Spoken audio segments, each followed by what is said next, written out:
If you are thinking about buying an FD RX-7, buckle up because you need to watch the video right now. Today, we are going to dive deep into why the third generation Mazda RX-7, aka the FD, is an absolute legend and why you should totally buy one, assuming that you are a little bit crazy in the best way possible.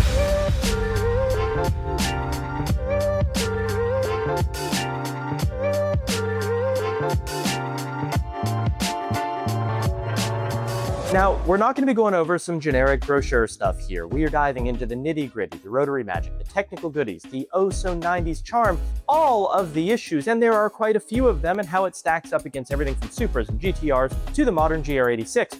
We're also, of course, going to talk modifications from swapping the motor, which you maybe should do, to what wheels are going to make you look just right rolling into the meat. So, this is a bit of a longer one. Grab a snack, maybe a quart of oil. You'll see why later, and let's get into it.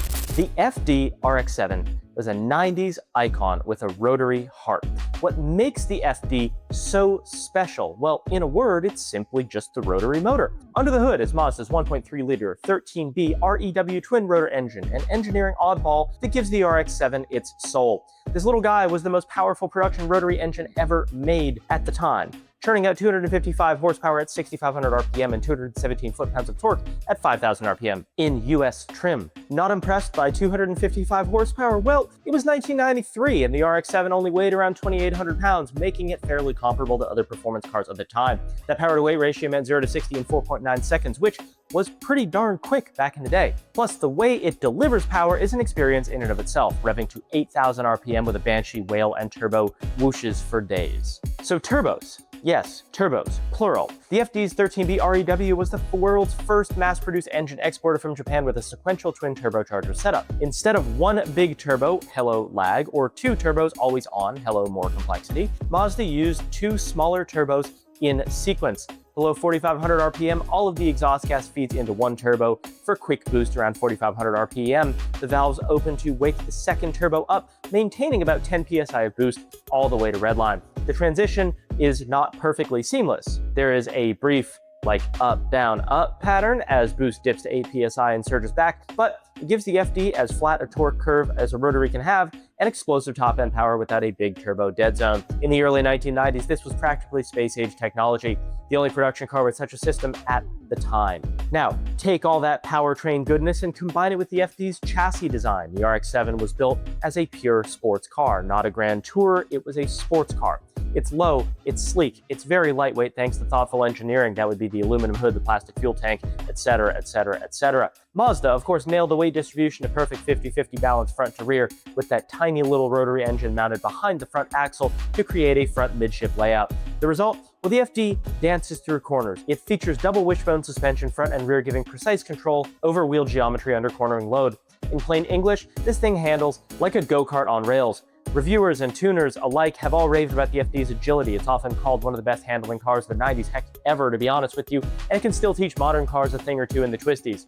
Compared to its contemporaries, the RX-7 was the nimble mountain pass weapon, whereas a Mark IV Supra or any of the GT-Rs, though they can be quick in the corners, were more of straight-line warriors in stock form. The RX-7 just feels alive, its steering is sharp, the car is light on its feet, it's nimble, and the entire machine seems to pivot around you as the driver. It's no wonder it became a legend among enthusiasts and among people who were actually hitting the track and looking to set lap times alike. Oh, and did I mention the coolest part, of course, pop-up headlights. Yes, the FD has those too, a crucial plus 10 cool points and a 90s car staple. Combine the sleek organic body lines, few straight lines on this car, it's all curves and swoops, with pop-up lights and a low stance, and you get a design that is downright timeless. Park an FD RX-7 next to a new car, and 30 years later, it still turns heads like it did on day one.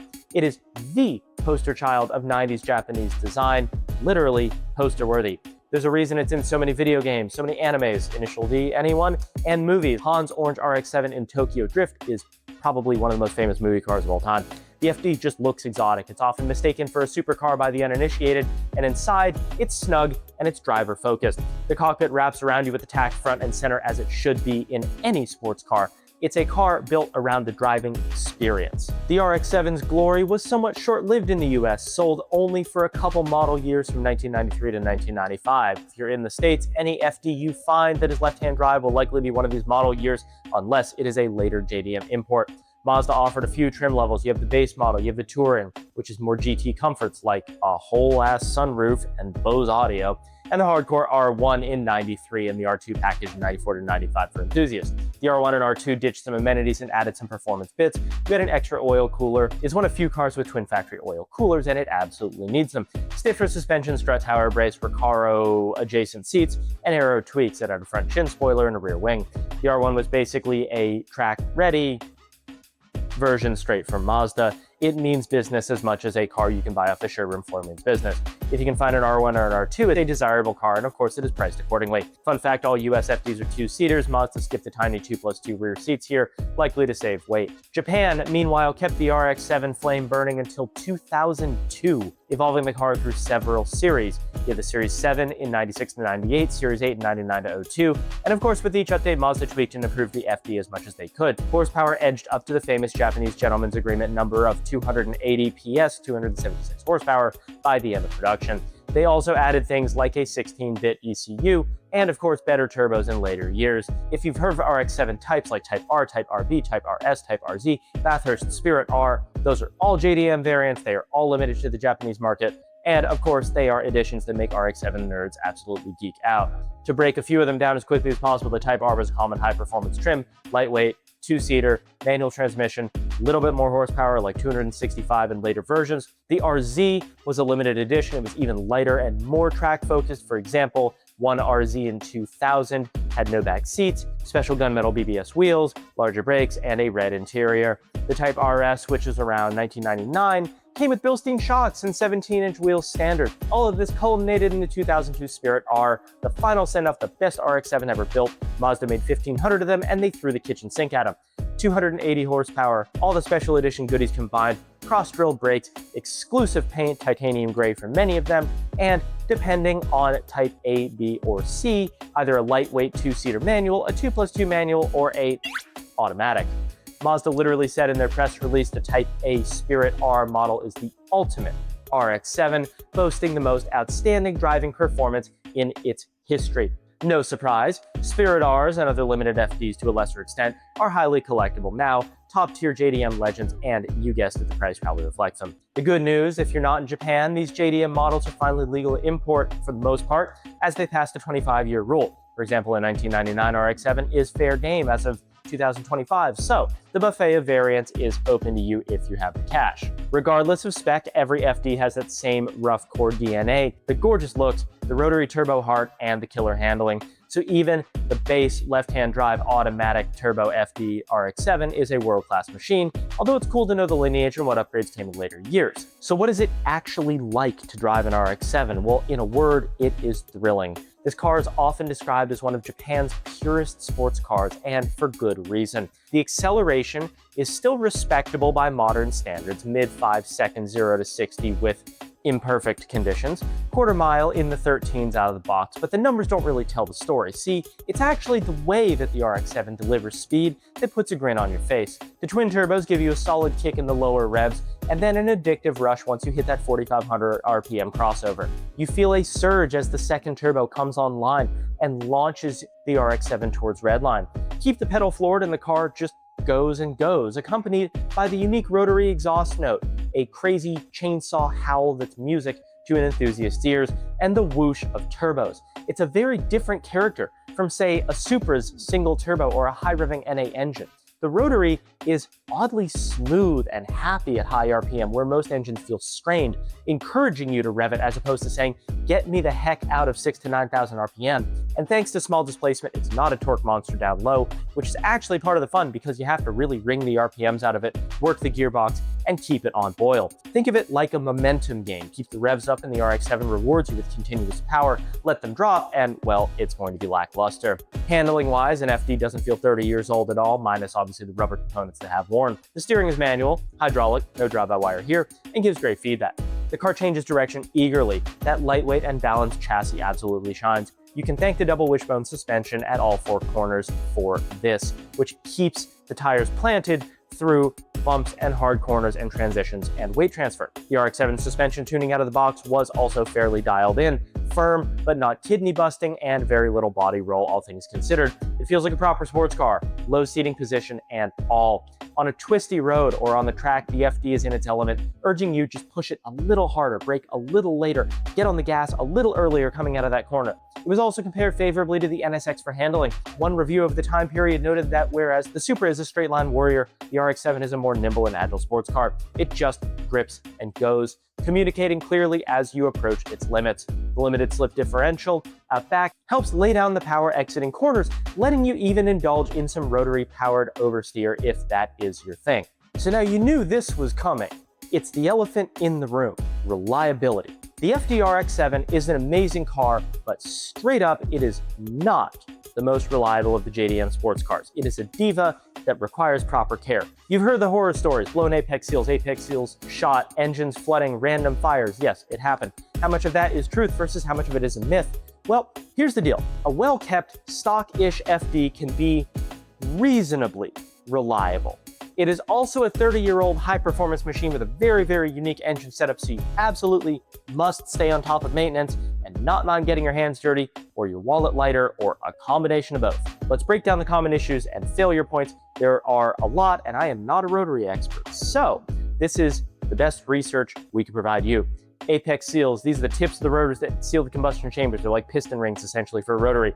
They wear out. They're kind of a wear item, and they're usually the first thing to go in a tired 13B. Hard use, overheating, detonation can crack or chip them, leading to compression loss. Symptoms are a rough idle, low compression, and power loss. Rebuilding a rotary, you are replacing these. The good news is the aftermarket has provided Apex seals that can improve durability and reliability.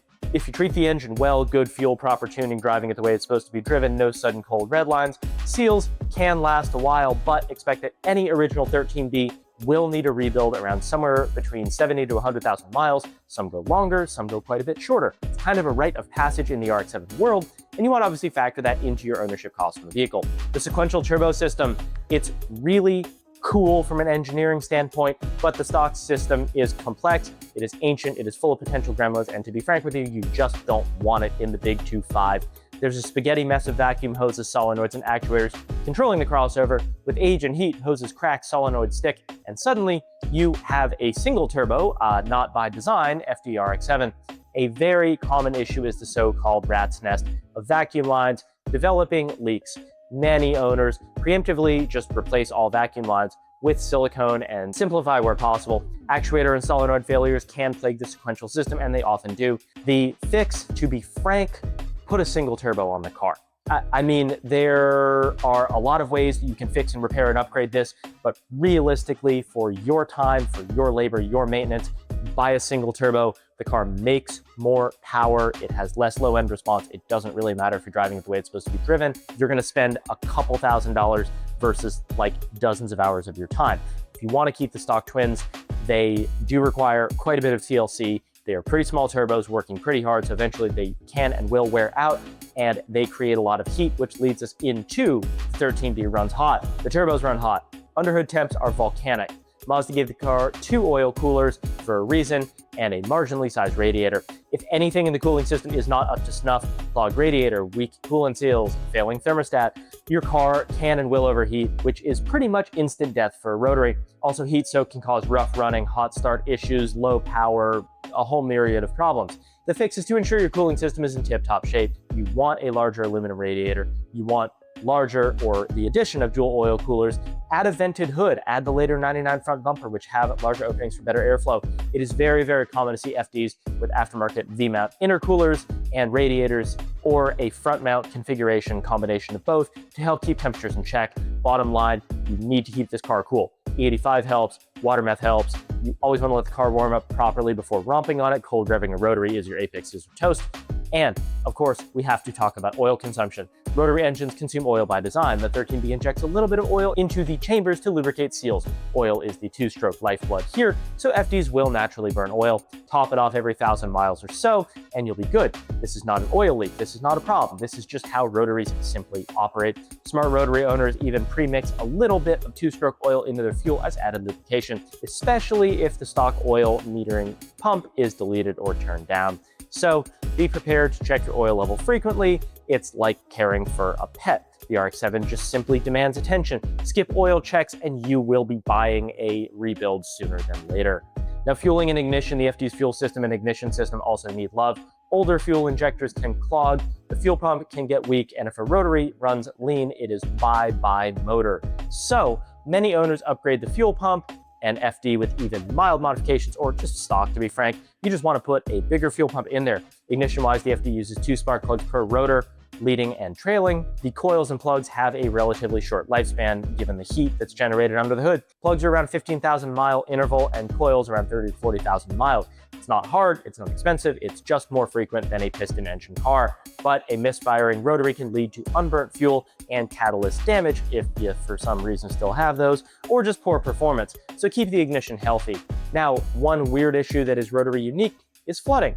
If you start a rotary cold and shut it off again very quickly, like just say moving it into the driveway, you risk flooding the engine. There was too much fuel, it wets the plugs, and it won't start. Then you have to do the clear flood procedure. Pull the fuel pump fuse, crank the motor, etc., etc. There's plenty of this documented online. The rule is always let it warm up a little bit, at least a minute or two before shutting it off. Once you know, but you'll probably do this at least once if you own the car. If you hear this, you might think the RX-7 is a fragile ticking time bomb, and well, it kind of is, but it also really just isn't. You just have to have proper maintenance. Many FD owners can daily drive or road trip their cars, though they don't, because why would you? Because they are diligent about oil and not abusing the car when it's not ready. So we figure you're probably not going to keep this thing stock. Most RX-7 owners do modify their car. It's frankly just part of the culture of owning a 90s JDM car, and the FD does respond well to smart mods. There's a massive aftermarket, whether you want to keep the rotary and enhance it, or do the controversial, or what I would consider to be the right answer, and drop in a different engine. You've got options. Here are the common paths. Rotary upgrades. Many purists say the only engine for an RX-7 is a rotary. While I personally may disagree, I know a lot of you do believe this. The 13B can be made to make a lot of power, but it does come with caveats. Common upgrades include, obviously, the intake and the exhaust. Stock airbox and downpipe are useless and ancient, which can, of course, free up a little bit of power and make all the good noises you're looking for. Popular mod is going single turbo, which I discussed earlier. You ditch the complex twins, you got one big, simple, single, larger turbo, and a much, much easier piping setup. Moderate single turbo like a Garrett or Borg-Warner medium frame at around 10 to 15 PSI can make you around 400 horsepower with supported mods. You, of course, need fuel upgrades, intercooler, ECU tuning, all that jazz. Relatively safely, all things considered. Push beyond 400 and you're looking at built engine territory. You'll hear terms thrown around like street port or bridge port, which refer to porting the intake and exhaust ports on the rotor housings to increase airflow and power and make a really, really cool noise.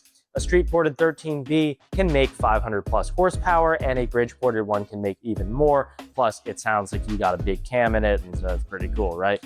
But as you go up in power, the rotary's longevity typically goes down. A heavily modified 13B might need rebuilds every few years if driven hard. Still, the sky is the limit. There are drag racers pushing rotaries well over 1,000 horsepower with triple or quad rotor setups and a whole bunch of boost. For a street car, the sweet spot really is around 400 horsepower. It is scary fast in a 2,700 pound car. It is relatively manageable on the engine.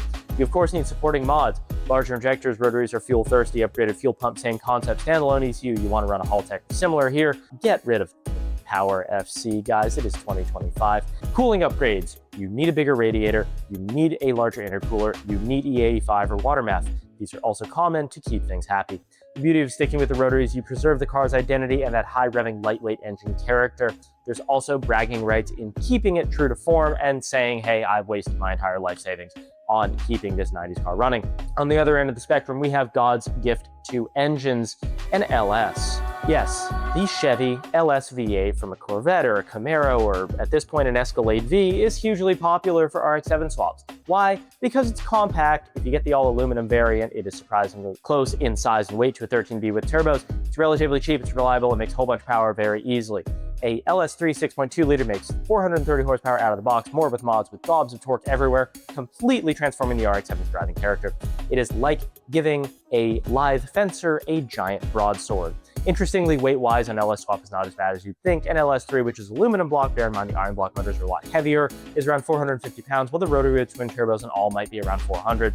So you add maybe 50 to 100 pounds up front. It's not great, it's not the end of the world, and many report that the handling is still excellent. The car's low starting weight helps. The FD's nimbleness largely remains if the swap is done well. You will, however, want to upgrade the transmission either to a T56 or TR6060, and the rear end, depending on what you're doing with the car, if you're drag racing it, if you are never going to hit it from a dig, you're probably going to be okay with the stock rear end.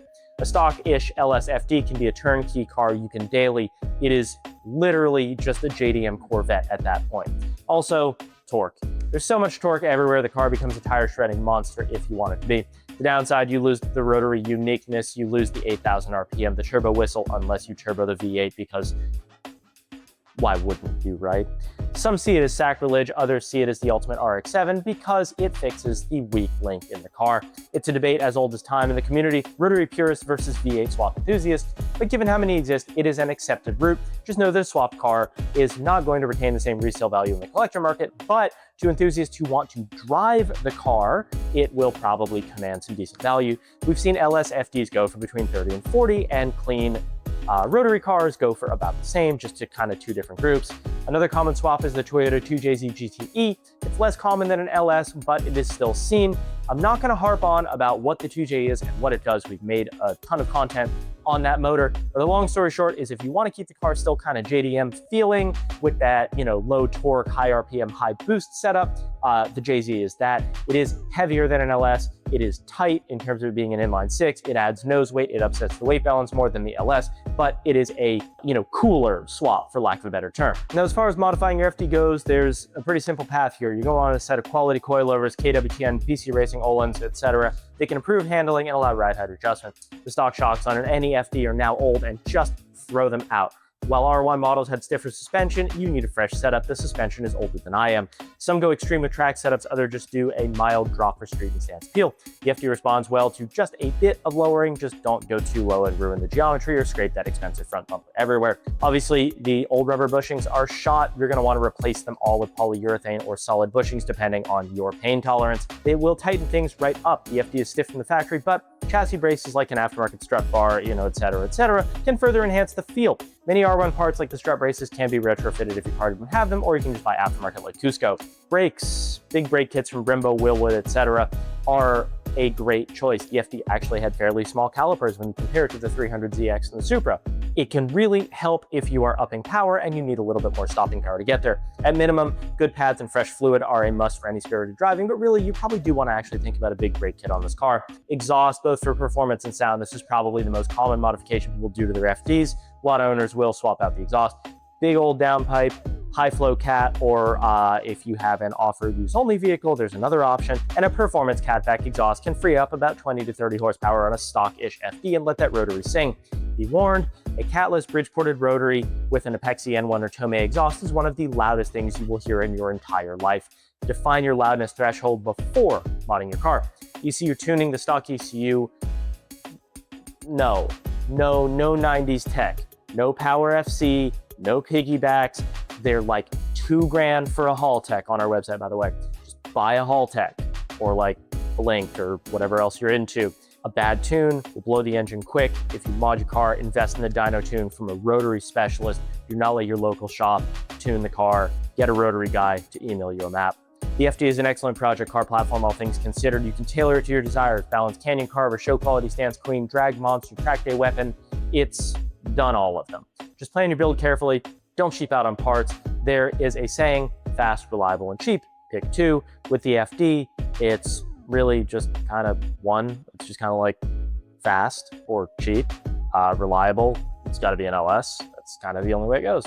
Wheels, tires, and stance, because looks matter. And that's also what we sell. And we probably want to sell you something. So who knew? The FD has classic 90s proportions that just beg for the right wheel and tire setup and a little bit of lowering. The stock wheels were 16-inch alloys on US cars. Funny enough, they have gained a huge amount of traction in the Mazda speed drag racing community. Who knew? Tiny by today's standards and not the FD's best look. Most owners go to 17 or 18-inch wheels. Both fit nicely. 18s are going to fill out the wheel wells a little bit better. What is the actual wheel and tire spec that you want? Well, for a functional flush street track setup, something like a 17x9 with around a 35 offset, 255/40 tires all around is a popular square setup. It offers a bunch of grip, neutral handling, and mild roll of fenders, you are golden. If you prefer 18s either to clear big breaks or just because they look better, an 18 by 9.5 with around a 35 offset, 265/35 tires, or stagger with wider rears if that's your thing, though a square setup does tend to handle a little bit better for balance. The FD's wheel wells can accommodate around 9 to 10-inch wheels pretty easily, but super low offsets like a deep dish look will require pulling or flaring the fenders. One of the common setups that we see is around an 18 by 9.5 with a 25-ish offset up front, 18 by 10 or 10.5 with around a 38 offset up back, 255 and 275 tires. You'll need some fender rolling, you'll need some camber, but this is gonna be your like aggressive street stance. For aggressive flush fitment, most people run around -2 to -3 degrees of camber. For a street car that you don't intend on actually maintaining the suspension on, around -1 to 2 is fine. What about wheel styles? Well, the FD looks killer on a variety of JDM wheels. There's really no reason to put anything better on them. Some classics that enthusiasts love and that which conveniently you can pick up from the link down below on our website. Volk TE37s, you knew they were coming. It's probably the most iconic wheel for the FD. It's a lightweight, strong, and looks just chef's kiss on there. A bronze TE37 on a red or black FD, it's perfect. Work in motion lineup, although mostly the older ones, all things considered, like the CR Kiwami or the D9R. These are one-piece cast designs with sporty multi-spoke looks. They offer a tuner look. They come in decent widths and offsets. They are relatively light, and they're also lighter on the wallet. You're at around $2 for a set. Now, if you're into three-piece wheels, Heritage has a bunch of JDM-styled three-piece wheels that are a modern look. They blend retro and modern styling. We've seen them on FDs. They look fantastic. You, of course, can also pick three-piece wheels from any of the other major brands. If you're on a budget, Audhon wheels have popular designs that we've seen FDs. Yes, they are, some people will call them reps, some people will call them affordable cast. We're not here to arbitrate that today. They're not as strong or light as Volk's or Ford's three-piece wheels, but many owners rock them for street use to get that look without breaking the bank. As an example, Audhon's DS series, if you have a little bit more of a stance setup, or Audhon's AHX, if you want something a little bit lighter. It's a fraction of the cost of a Ford setup. Just be mindful that you are buying what are considered to be reps in the car community. So if that matters to you, that matters to you. Other notable mentions, obviously the NKR PF1 looks great on every single car. They're super light, performance-oriented guys are gonna want these. EBS LMs, the FD on LMs is pure class. Advan, you're gonna want like the RGs or R6 or similar, SSR SP1s. The FD makes any cool wheel look even cooler. If you have an FD, to be frank with you, one of the best things you can do is just go on Instagram, go on TikTok, scroll through, look up FD, there you go. If you're unsure, get in touch with us. We can help you out. But as far as style goes, there's just so much that looks good. So please don't email us saying what would look good on my FD, because we're just gonna send you a link to all the FD wheels. Tires wise, go for good performance rubber. My Michelin Pilot Sport 4S is for street car, Bridgestone Potenzas, Yokohama Advance in a summer tire to really let the car grip the way it should. Some run semi-slicks like R888 for track, but for street, a 200 to 300 tread wear tire will give you plenty of fun without requiring you to not drive your car in colder, rainy days. So what's the verdict? Should you buy an RX-7? Well, living with an FD means living with its personality. It'll frustrate you at times. Maybe it fouls a plug on a cold morning and shakes it idle until you clear it out. Maybe a random vacuum hose cracks and you have to spend a Saturday tracing it and replacing it. But it'll also reward you in moments. The first time you hit that perfect apex on a corner, roll into boost on the way out, and it just is perfect. Or just standing in your garage, looking at its curvy silhouette and knowing you own one of the coolest cars ever made.